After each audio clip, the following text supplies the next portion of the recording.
Hey, I'm Jay Ovittore. I am a 48-year-old drummer who just got endorsed by Collision Drumsticks. Collision. I've been playing since I was 6 years old, so 42 years. I am currently in two bands. One is Black Doomba recording artist Holy Roller. The other band is called Last to Speak. Last to Speak has a new album out, streaming everywhere. So I fell in love with these Collision Drumsticks. I used to play another brand. I was really loyal. I talked to Collision, got some test models, and I really fell in love with these 5AR Collision Drumsticks. A couple of reasons why I love them. The weight. Weight is fantastic. It feels really natural in my hand. And the length of the stick is real important. I had right shoulder surgery a couple of years ago.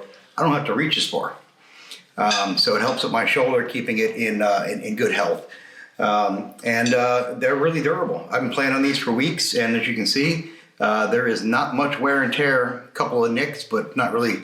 Doesn't look like a chipmunk's been chewing on it. So really excited to play Collision Drumsticks, and I do recommend them to all my drummer buddies. I like the 5As as well when I'm playing in my other band because I don't have to go full bore. So these are my 5ARs. And I'm about to play you a song off Holy Roller's first EP, part of a song called Killer Whaler. Taking it from like the chorus all the way through the break, and then it's going to fade out. So you guys enjoy, rock and roll. Peace.